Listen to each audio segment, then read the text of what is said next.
40 seconds, sir. Logue, however this turns out, I don't know how to thank you for what you've done.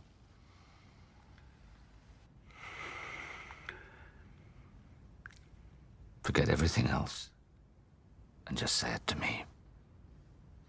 Say it to me as a friend.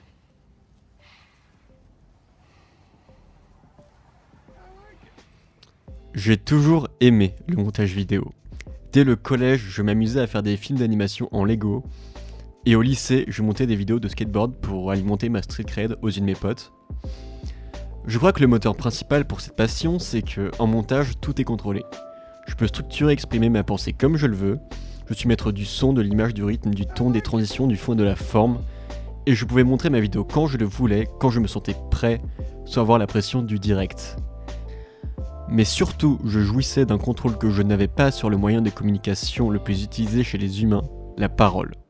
Je suis Je suis témoin. Témoin? Mais témoin de quoi? Le pachapa, le papa, le tournesol. Mais expliquez-vous, tonnerre de Bray. Si vous pouvez pas le dire, chantez-le.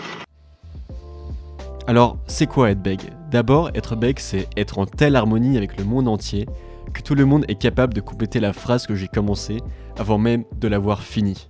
Comment expliquer qu'un inconnu finisse toutes vos phrases? C'est ce que j'allais vous dire. Je ne connais personne qui me ressemble autant. Mais par contre, l'inverse ne fonctionne pas. Mon débit de parole ne me permet pas de compléter la phrase des autres. Le monde fait un avec moi, mais pas vraiment l'inverse en fait. Être bègue, c'est être une sorte de Dalai Lama à sens unique.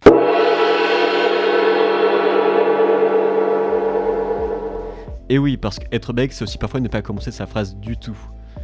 Tu bloques dès la première syllabe parce que tu pars direct sur un S ou un P qui sont les pires consonnes quand t'es bègue. C'est comme quand tu te plantes dès le premier coup sur une partie de D mineur. Ça, ce sont des erreurs de débutants, c'est quand t'es un noob. Un bègue niveau 2 qui part direct dans une quête pour les bègues éloquents niveau 60 et plus. Un peu comme François Bayrou. J'ai été victime de harcèlement scolaire de la part du corps professoral. À cause de mon bégayement, l'institutrice m'avait pris en grippe. J'en porte encore les stigmates, car chaque jour, elle me tirait les oreilles. Parce que François Bayrou, c'est un peu notre dieu à nous les bègues. Lui, il a tué le game des problèmes d'élocution. Au départ, il avait un bégaiement aigu. Maintenant, il fait des discours au calme devant les 30 partisans du modem, sans aucun blocage, aucune hésitation, et avec une fluidité et un charisme fulgurant. Et finalement, quand tu réussis à réunir la force nécessaire pour commencer une phrase, la conversation est souvent déjà passée sur un autre sujet.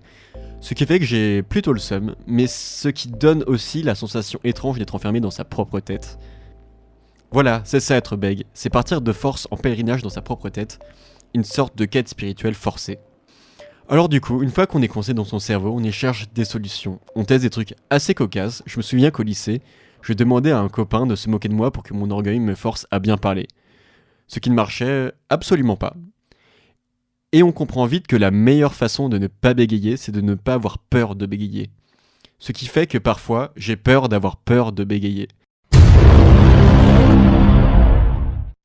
Bref, pour résumer, je dirais que le stress provoque le bégaiement et le bégaiement provoque le stress, ce qui nous enferme dans un cercle vicieux dont il est difficile de sortir. Pour revenir à l'idée d'être enfermé avec mon bégaiement dans ma propre tête, ça force à rencontrer l'handicap et lui parler. C'est comme quand tu te retrouves à prendre le petit-déj dans la cuisine avec un coloc qui te met mal à l'aise. On se force à faire la conversation et éventuellement, on se rend compte qu'il n'est pas si bizarre que ça et que l'idée de vivre avec lui n'est pas si désagréable que ça non plus. Au final, on apprend que la meilleure façon de se débarrasser et vaincre le bégaiement, c'est de l'embrasser, de l'accepter et de faire corps avec. Et pourquoi pas en faire un podcast. Écoute bien, l'ingrédient secret, c'est... rien du tout.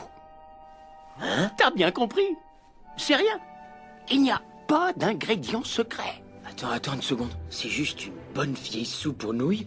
T'ajoutes pas une petite sauce spéciale ou autre chose? C'est pas nécessaire. Pour faire quelque chose de spécial, t'as simplement à croire que c'est spécial. Si tu rentres dans un rapport de force avec, tu es sûr de perdre et te retrouver à bégayer 10 fois plus qu'avant. Et la meilleure preuve que je peux vous apporter, c'est la réalisation de ce podcast, Même si je dois avouer que le montage et le fait que j'en sois à ma 20e prise de son m'aient beaucoup aidé.